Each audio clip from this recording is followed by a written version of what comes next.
이번 시간에는 국회 사무총장으로 대통령실과 여야 대치 상황의 중심에 있었고 이재명 대표의 피습, 또 이낙연 전 대표 탈당 속에 다시 민주당에 복귀한 이광재 전 국회 사무총장 스튜디오에 직접 모셨습니다. 안녕하십니까? 네, 안녕하세요. 네. 자, 지난달 퇴임하신 거죠? 네, 그렇습니다. 윤석열 정부의 상반기 국회 사무총장 지냈다고 해도 과언이 아닌데 네. 소회가 어떤지요? 첫 번째로 이 국회가 네. 전면적인 변화가 혁신이 필요하다. 국민의 한 80%가 국회를 불신하잖아요. 네. 일단 저성장 위기나 저출생 위기나 미중 패권 전쟁이 어떻게 살아남을까 이런 대안을 못 낸 국회였고요. 두 번째로는 이 정치학자들의 평가처럼 이 현 정부가 너무 무능했다. 네. 그러니까 그 노동개혁, 연금개혁, 교육개혁 방향은 좋았는데 내용이 너무 없었어요. 네. 이 나라를 어디로 끌고 갈 건지가 계획이 없었고 네. 무엇보다 협치가 없다 보니까 국회는 거의 전쟁터가 돼버린 거죠. 민주당도 부족한 점이 있었고요. SNS에서 정부에 대해서 세 가지 문제점 지적을 하셨더라고요. 네. 유능한 장관이 없다. 네. 인사검증 구멍이 있다. 심각한 구멍. 감사원의 정치감사다. 네. 왜 이 세 가지를 거론하신 겁니까? 결국 문제는 경제 민생이잖아요. 원래 경제 민생이 중요한데. 네. 근데 예. 결국은 이게 하나는 기업인이라는 기둥하고 공직자라는 기둥이 네. 굴러가야 되는데 공직사회가 저는 멈춰섰다고 봅니다. 엔진이 멈춰섰다. 왜냐하면은 우리가 국민들이 볼 때 이름 기억나는 유명한 장관이 있으세요? 잘 없죠? 한동훈 장관이요. 이제 그만두셨죠? 네. 그다음에 그 낙마한 국회 장관이 5명이나 되고 국회의 동의를 받지 않고 장관 임명 24분이나 되거든요. 네. 그러니까 유능한 장관이 없다는 점. 두 번째로는 유병호 이 감사원 사무총장 빨리 저는 사표 받아야 된다고 봅니다. 아, 유병호 총장. 계속 네. 공직자들을 정치 감사를 하고 고발을 하니까 이제 부처 내에서 일을 안 하고 무슨 문제가 있으면 공문 보내주세요. 심지어는 녹음합니다. 아. 공직사회가 돌아갈 리가 없죠. 더 큰 문제는 이태원 참사다 오송 사건이다 네. 생기면 전부 하급직 공무원들이 전부 처벌을 받으니까 공직사회가 정지돼 버린 거죠. 그 공직사회 제가 도지사하고 청와대하고 사무총장 할 때 보면 네.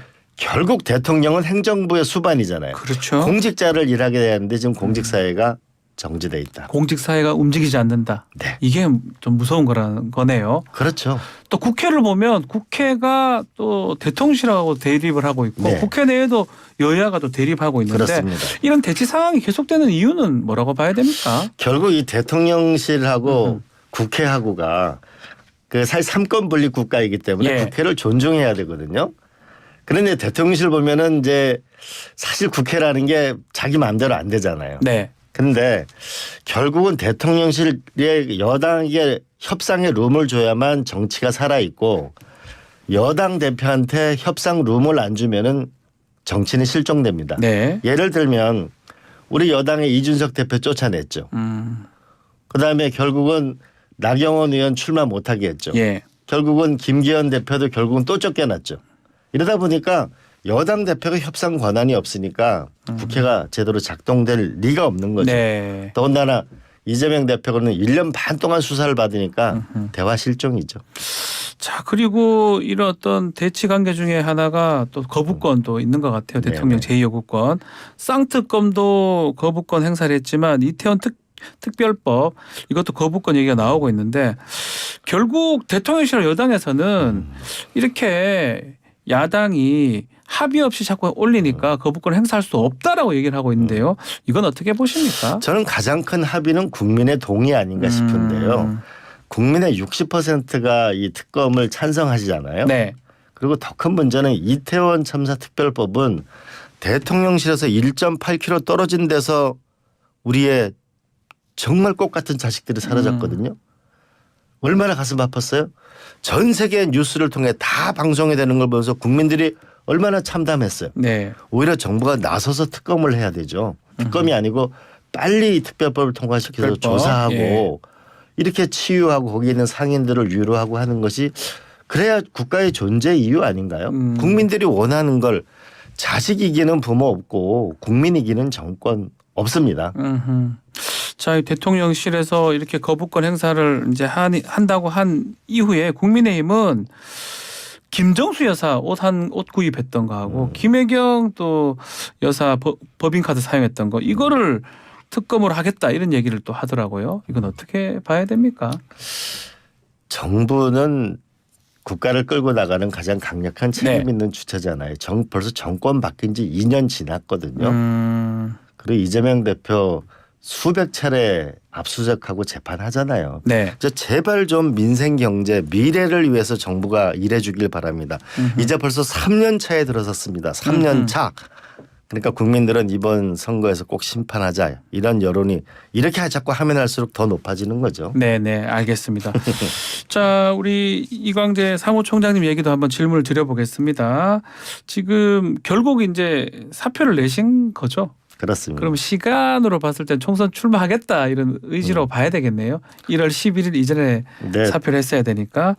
그러면서 종로 출마 얘기가 있었는데 종로 출마는 뭐 보도에 따르면 권양숙 여사가 얘기를 해가지고 뭐 접었다 이런 얘기도 있는데 이건 어떤 겁니까? 네, 권양숙 여사님 설은 전혀 사실이 아니고요. 제가 종로에 대해서 각별한 애정을 갖고 있는 건 사실이에요. 네.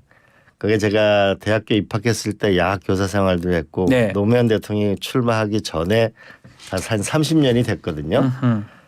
그런데 제가 참 고민이 많아서 노무현 대통령 흉상을 침대 옆에 놓고 저희 지혜를 달라고 많이 기도도 했는데 네. 제가 정치적 이익보다는 노무현 대통령과 인연을 소중하게 생각해서 그 곽상원 변호사를 지원하는 게 맞겠다고 결심을 했습니다. 이렇게 하니까 네. 많은 분들이 아쉽다는 분들도 있지만 참 요새 정치권에서는 보기 드문 용단이다 이렇게 위로해 주신 분도 많습니다. 그 말씀대로 지방선거 때도 당이 요구하니까 강원도지사 선거에 갔던 거 아닙니까? 이번에도 또 당이 요구하는 대로 당한테 지역구도 맡기는 겁니까? 예, 그러려고 합니다. 그 정도입니까? 예, 왜냐하면 기본적으로 지난번 강원도지사 나갈 때도 제가 떨어질 줄 알면서 나갔거든요. 네. 이번에도 기본적으로 선당후사하는 게 기본이라고 생각하고요. 다만 또 저도 꿈이 있기 때문에 네. 머지않아서 또 결단을 내리려고 합니다. 자, 뭐 지금 언론에는 우상호 의원 지역구인 서대문 쪽 아니면 세종 쪽 얘기도 나오긴 나옵니다. 본인도 좀 생각을 조금 하고 계시는 겁니까? 저는 종로에 워낙 몰두했기 때문에 네. 아직 다른 데를 생각을 못했는데 저를 아깝게 생각하시는 분들이 자꾸 이런저런 지역을 추천하시는 겁니다. 기본적으로 선당후사고요. 다만 저는 지역구에서 국민의힘에 의미 있는 후보랑 선거를 치르고 싶고요. 이왕하는 거 좀 제대로 싸우고 싶다 이 말씀이신가요? 네, 예. 그리고 또 하나는 선거 앞으로 한 2-3달 뒤면 또 그게 저는 지역구가 표밭이 아니고 일터였으면 좋겠거든요. 좀 대한민국의 미래를 만들 수 있는 것. 그러니까 이 저성장, 네. 저출생 이런 데서 뭔가 새로운 대한민국을 만드는 것. 제 원래 꿈이 대한민국을 거대한 싱가포르, 거대한 네덜란드로 만들어서 이 나라를 새롭게 세우자. 네. 이런 꿈을 키울 수 있는 곳이었으면 좋겠어요. 꿈과 미래. 자꾸 경쟁 상대를 좀 묻지 않을 수 없는데 좀 굵직한 상대가 나왔으면 좋겠습니까? 국민의힘에서. 의미 있는 곳에서 하고 싶고요. 그 또한 당에다 맡기고 또 필요하면 근데 당도 여러 가지 생각이 네. 있는 것 같아요. 저도 결단이 필요하면 결단을 해야겠죠.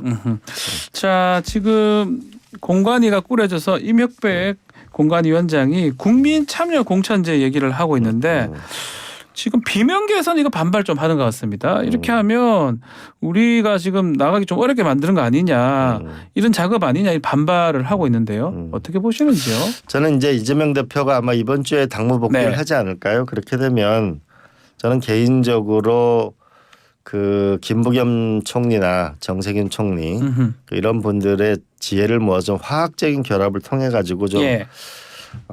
좀 이른 시일 내에 김부겸 총리는 좀 역할을 하는 그런 것 이재명 대표와 공동으로 좀 선대위 같은 것이 좀 출범하면 어떨까. 같이. 그리고 당내에 좀 통합도 만들고 좀 혁신도 같이 하면 국민들이 좀 더 안심하지 않을까 싶습니다. 조기 선대위로 좀 갔으면 좋겠다 이 말씀인가요? 조금 있으면 이제 구정이니까요. 예, 이제 설날 되고 오니까. 구정 전에는 저쪽은 한동훈 체제가 등장했다면은 이쪽에서도 이재명 대표와 저는 뭐 김부겸 총리가 됐든 네. 그 어떤 분하고 좀 더 단합된 모습을 보여줄 필요가 있지 않을까 싶습니다. 단합된 모습. 자, 이것도 뭐 반대 움직임이라고 할 수도 있을 것 같은데요.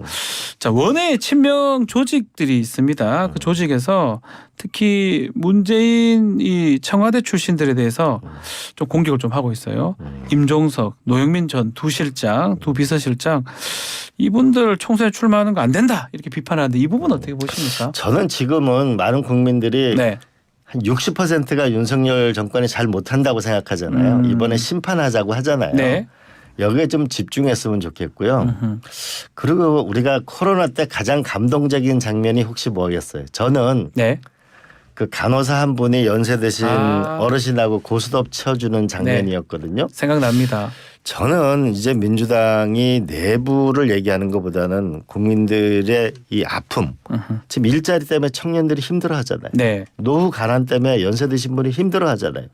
주택 문제 때문에 힘들어하잖아요. 이런 아픈 문제를 같이 하는 건설적인 대안을 많이 할 때 국민들과 함께하지 않을까 싶습니다. 알겠습니다. 자, 그리고 이 가운데 좀 함께하면 좋은데 이낙연 전 대표가 이제 탈당을 했습니다만 민주당이 그런 어떤 얘기가 있을 것 같은데 특히 한 1만여 명 대규모 탈당식을 열었었는데요. 또 막말이 좀 나왔어요. 이재명 대표 흉기 피습 관련된 또 막말까지 나오면서 이 전 대표는 또 사과를 하기도 했고요. 이 상황도 한번 말씀해 주셔야 될 것 같습니다. 저는 이별에도 예의가 필요하다고 생각합니다. 그 국민은 품격 있는 나라를 원합니다. 좀 점차 나라의 격이 떨어지고 있는데요. 네. 이 좀 품격이 있는 나라, 국격이 있는 나라를 위해서 우리가 대한민국이 또한 각자는 무슨 일을 해야 될지 좀 진지한 정치가 일어나기를 희망합니다. 이 이낙연 전 대표는 사실은 김대중 노무현 정신을 언급하면서 민주당을 욕되게 하면 안 된다라고 하면서 탈당 얘기를 했는데 이 전 대표의 탈당은 궁극적으로 뭐라고 보십니까? 모르겠습니다. 모르겠어요. 그런데 아마 김대중 대통령의 가장 가까운 분이 박지원 실장이시잖아요. 네. 그분은 김대중 대통령은 탈당 반대했을 거라고 하시잖아요. 얘기하셨어요. 노무현 대통령의 가장 측근이라 그러면 저 아니에요? 그래서 여쭤보는 겁니다. 아마 노무현 대통령도 탈당에 반대하실 겁니다. 저는 그분들의 정치권의 이합집산의 문제는 국민이 판단하실 거라고 보는데 네. 저는 빠른 시일 내에 선거법 좀 협상이 마무리가 돼서 네. 그래서 이번에는 그 윤 정부의 3년차 중간 평가를 해서 국민과 연대를 하는 빨리 선거법 협상이 됐으면 좋겠다. 그럼 그걸 해서 이탄 의원도 빨리 출마를 하고 네. 좀 이런 상황이 왔으면 좋겠고 새로운 인물들이 많이 등장했으면 좋겠고요. 또 하나는 사실 선거가 끝나면 국민들은 우리의 일자리하고 우리 주택은 노후연금은 어떻게 해야 되느냐가 더 중요하잖아요. 그래서 네. 공동 정책 공약도 빨리 만들어서 좀 수권 야당의 길을 확실하게 민주당이 가는 게 저는 국민들의 신뢰 속에 안정적인 대한민국을 만들어 나갈 수 있지 않을까 싶습니다. 그 선거법이 그러면 지금 제도대로 가는 게 맞다고 보시는 겁니까? 연동형 제도. 저는 결국은 그 과거의 병립형 네. 과거로 돌아갈 수는 없다고 보고요. 그러나 또 위성 정당도 저는 반대합니다. 반대하고. 네. 이 윤 정권의 3년차 중간 평가를 확실하게 해내서 미래로 갈 수 있는 국민과의 연대를 한편으로 확실하게 네. 해서 좋은 인물들이 많이 나왔으면 좋겠습니다. 좋은 사람들이 좀 와야 되겠다. 자, 그리고 당내 얘기 좀 더 해보면요.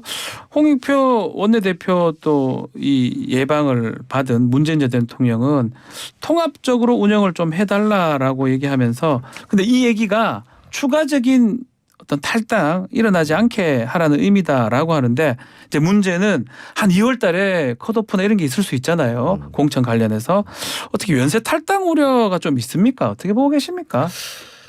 저는 이재명 네. 대표가 아마 이번 주 당무 복귀를 이제 하게 되잖아요. 네. 그래서 저는 민주당의 시간이 올 것이다. 아하. 그리고 민주당의 시간이 와야 한다.